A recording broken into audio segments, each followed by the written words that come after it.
Hello everyone, welcome! Today we're going to do the Druid spell list. So we're going to divide in cantrips, level 1 spells and level 2 spells, and in no particular order, right? So it won't be in the order that the spell shows. You can just refer to the name of the spell and go for it. So let's do it. So now we're going to demonstrate level 2 spells. The first spell I want to show is called Spike Grow. It's a very strong spell, especially if you're not in combat situations. It is strong in combat situations, but I'm going to show you guys how bogus that is. So I turn to a cat and I'm using the meow here, so I can attract a lot of goblins on this area. Alright, a lot of goblins are here. Now I will quickly dismiss my wild shape. Run a little bit here. They are still a little bit around it. Now I'll spike two of these fuckers. Oh look. Your indiscreet killing has earned you a new foe. My indiscreet killing just killed... Sorry. My indiscreet killing just killed 1, 2, 3, 4 goblins. Died. No, 3 goblins died. No, 4 goblins died. With just one spell. Before the combat started. Yeah, so that's a pretty good indiscreet killing. And also we have the spikes here, too. So what does that mean? That means we can throw people on the spikes. So let's see. Will is not the best one throwing people, but we can try here. We're going to take attack. Oh no, he's a bow. So here, Will pushes people whenever he hits Eldritch Blast. But if this guy does not die, he will be thrown with the spikes. He died, right? So here comes the Ogre. And that's such a fun spell. And on D&D is also very, very strong. Oh look, the Ogre's coming. It's like, look at this spike. Spawns. Oh, I slept. Alright, there's a thing. It is concentration spell, and I just slept. But that's alright. We want to wake up my druid by sacred flaming hand. Wake up, man. Come on. Now I have a heal. Yeah. Let's see if I can catch it again before, you know, that escalates.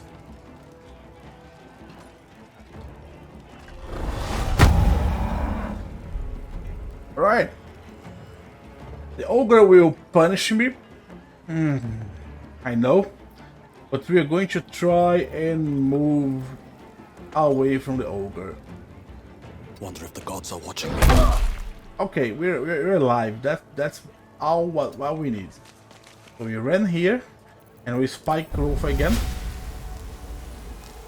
Let's spike growth this area here. Alright, it didn't take damage now, it will take damage once it starts moving. And now we are going to double a healing potion. And now let's pass the turn. Some people are dashing. I want to actually see the damage the ogre will take by moving. So bear in mind, it has 59 hit points. Okay, Laser is here. Let's hit this goblin. Let's come here. Pommel strike this other goblin, so we have less chance of like someone disturbing my concentration. I missed, but that's alright. Okay, shot Laser out. Shot the dude defend because dudes can wear medium armor and shield. Ow! Critical hit. Ow, wow. Okay, guys, okay. You guys are very dangerous. Let's try and make sure this guy will go away from here. You have it to show, really? Okay.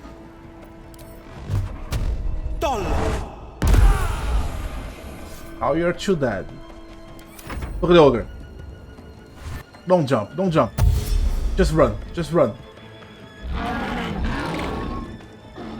Oh yeah, spikes make difficulty rain here. So he thought he wouldn't be able to make it. So he dashed.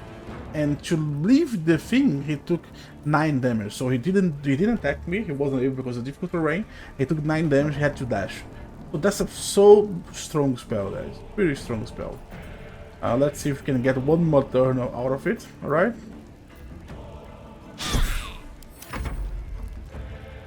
There comes the bugbear.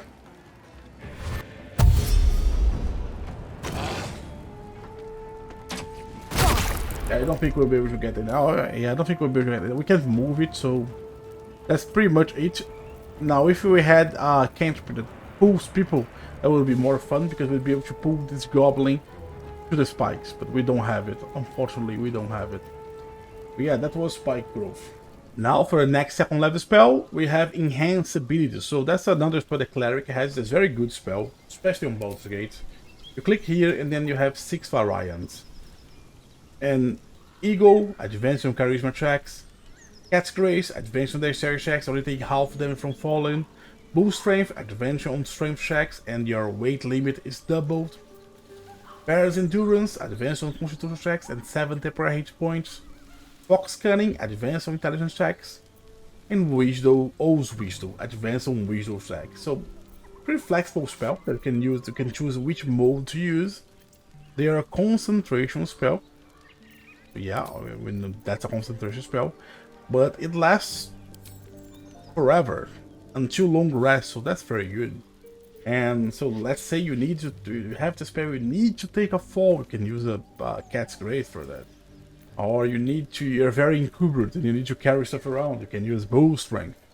Or now, most useful use of this spell would be the Eagle's Splendor, because basically you can use this spell on dialogues.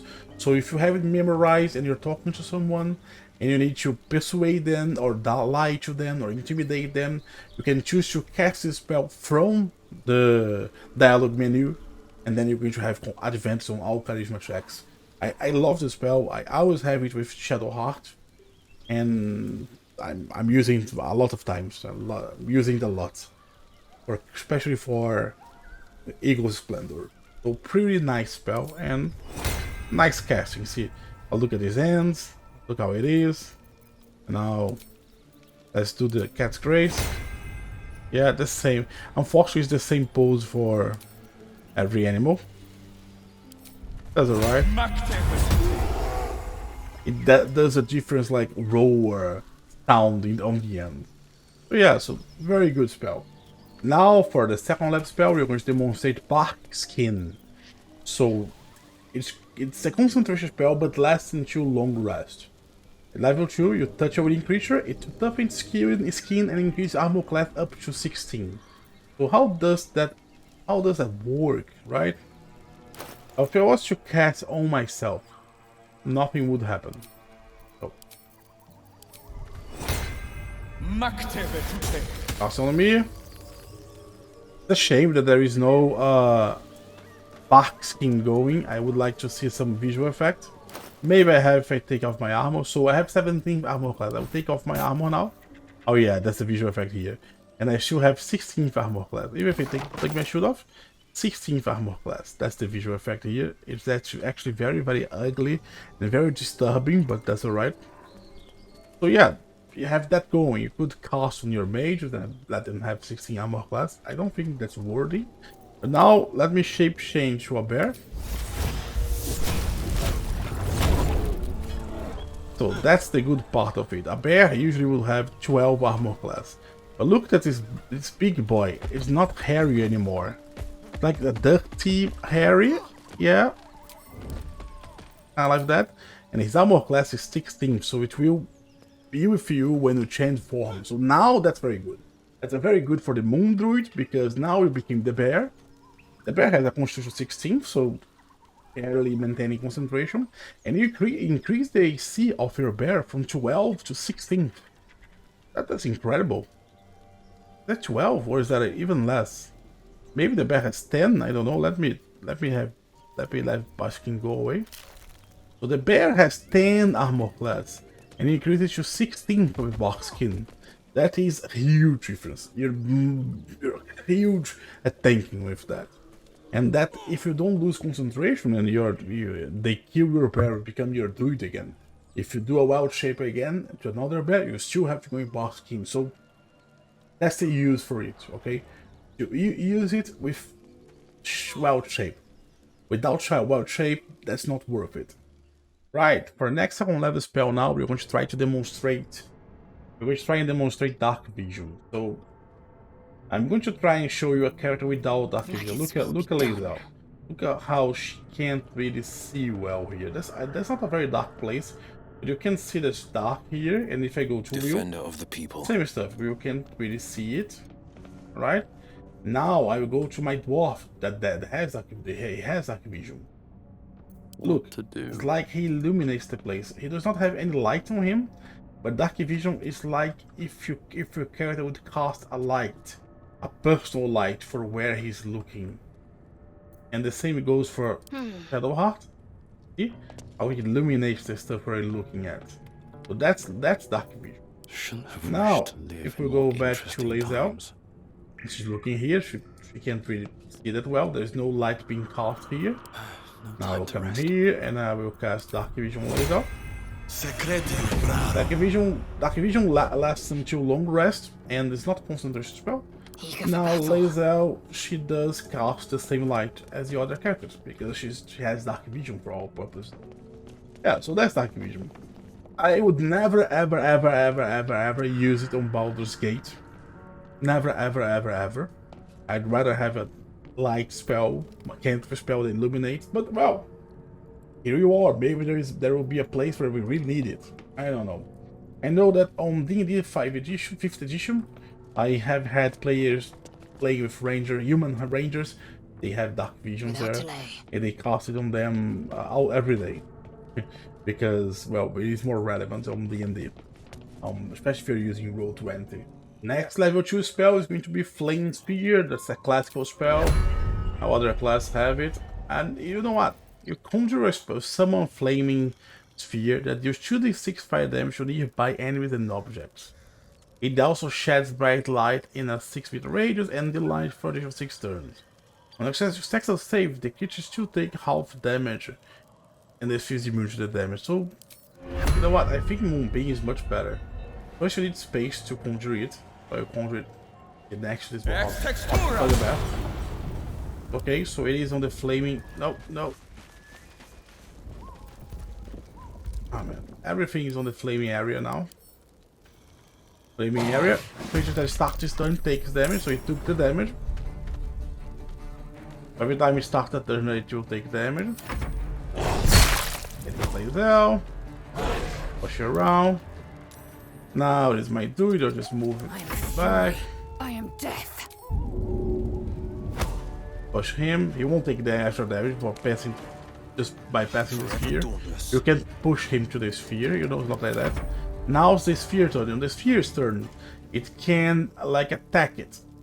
And it's like that. It slams into a creature and deals 2d6 fire damage. They make a dexterity saving throw. If they succeed, they took half. They take half. Now will be the bugbear.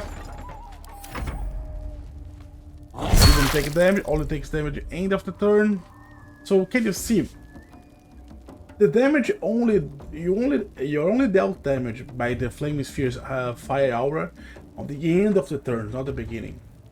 So it's harder for you to deal the damage. And yeah, it has an attack that deals damage and makes people do saving throw, but if I'm going to waste a 2nd level spell and a concentration on it, right now I think Moonbeam is much better. Yeah, that's it. I think Moonbeam just straight up a much better version than this spell. Okay, now we're going to demonstrate level 2 spell Flame Blade. So you create a Flame Blade that does 3d6 damage. That's concentration, let's use it. Flame Blade, I can still wear my shield with the Flame Blade, and that's so nice, look at it. And that's kind of a scimitar. Scimitar is the, let's say, I don't know exactly why, maybe some myth, but that's the standard druidic weapon. Even though on D&D they can't use metal armor and stuff, they can use scimitars. Now, that's 3d6 damage, that's pretty good. So if I attack this guy here... Yeah.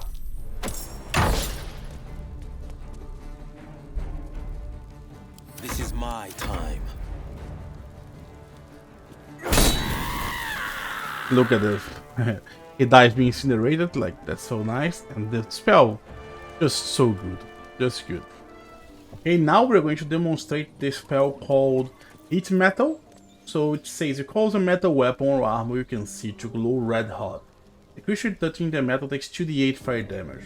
If it's holding a metal weapon, either drops or receives disadvantage on attack rolls and beat checks until the start of my next turn. If it's only wearing metal armor, receives advantage. and it continues. The creature if the creature is wearing metal armor or holds on to the weapon, you can use a bonus action with turns to do another 2d8 fire damage, and force it to drop its weapon or receive disadvantage. So basically, this goblin is wearing metal armor and has a, I think that's a wooden weapon. They'll have a metal edge, but that's a wooden weapon. So let's use heat metal on the guy, right? We use. It took damage. Nice thing here is there is no saving throw. You throw it, it takes damage.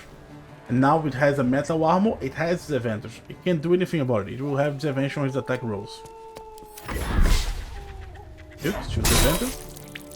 It hit me, and I didn't break my concentration, that's nice. Can't give up. So my next turn came, and I can use this here, see here. Bonus action, I use to do 2d8 fire damage. I'm going to use it. It took more damage and still has hit metal, still has disadvantage. Missed me, prevent is very good. My next turn came, I should have the spell on, I'm going to use it again. Now it died. Pretty good spell.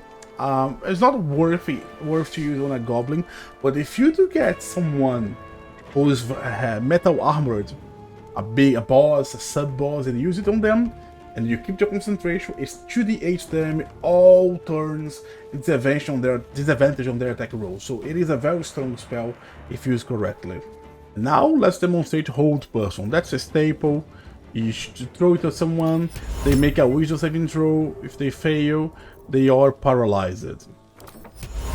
I threw at him, he failed, he's paralyzed. And every turn, on the end of his turn, it can make a new saving throw to try and like shake it off.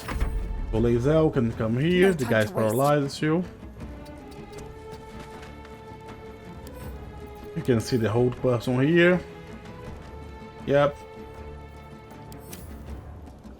You don't have advantage to attack him. So that's one thing that is not as good on D&D. On D&D, you'd have advantage to attack this guy, and not only that, all your attacks would be automatic critical from belief.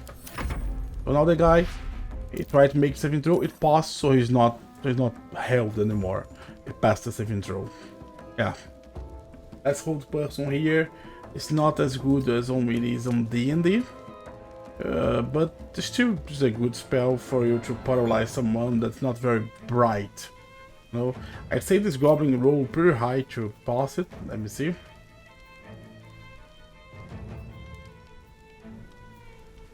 So yeah, see, he rolled a 17, and he has a -1 wisdom. He needed 16, so that's pretty high.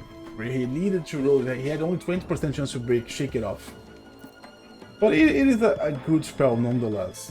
Just not as good here.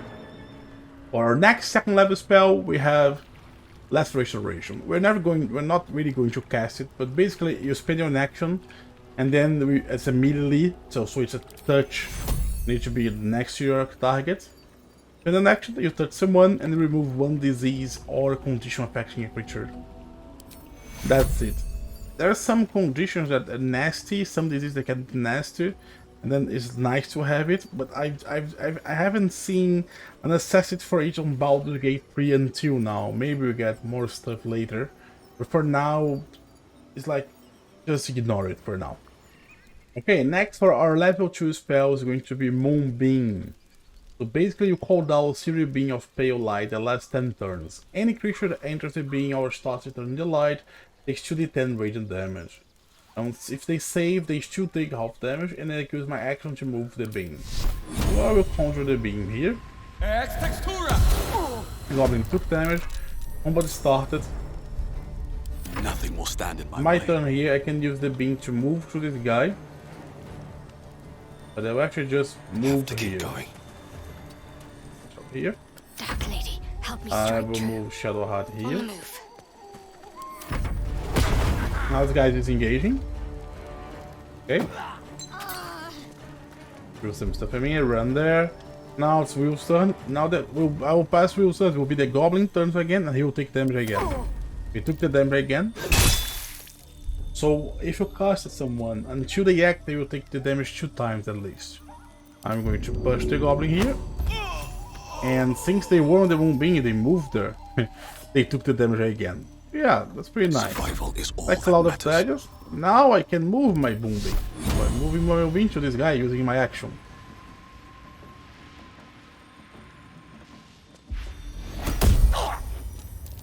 Alright, I moved my Moonbing, he took the damage. I will pass the turn, it's going to be him, he took the damage again. So I think that is a very strong spell. It is a concentration spell and a level 2 spell, okay? But it is a very strong spell. If you can keep it alive, you don't lose the concentration, and you enjoy 10 turns of moving this stuff around, dealing damage with that, moving stuff, pushing people needs, that is very, very strong. The next second level spell we're going to try and demonstrate, it will be Pulse Without Trace. So basically you use it, and you and all your companions get +10 to stealth checks. It's a long rest, rest until long rest, it's a concentration spell. Evanesco. Now we have +10 to our stealth checks. I don't like it on Baldur's Gate. On D&D is better. D&D lasts 1 hour, but it's not concentration, so I think it's better. We've seen lots of people using it there. Here, I don't think it's worth a second level spell slot to get +10 to stealth until long rest, unless there is something very specific happening, until something very specific. So I guess let's put this spell on the category might be useful if situation comes, right? The next spell is also going to be a spell that we can't really demonstrate. That's protection from poison, so it lasts until long rest. Now, a nice thing about this spell here, it is not a concentration spell. So you touch someone and neutralize all poison affecting it. And now they have advantage on saving throws against poison and resistance to poison damage. Resistance means they will take half damage. So that's actually a good spell, right? If there will be a place here in Baldur's Gate 3 where we know you're going to face several enemies that poison us, that deal poison damage, that's a good buff to have on your most fragile characters. But yeah, that's a very good circumstantial spell. You wouldn't use it every day, you wouldn't memorize it every day, you know, especially because you can change whenever you want spells. But when the time comes, this spell will be there for you. So keep that in mind. Resisto veneno. Resisto veneno. That's almost Portuguese, man.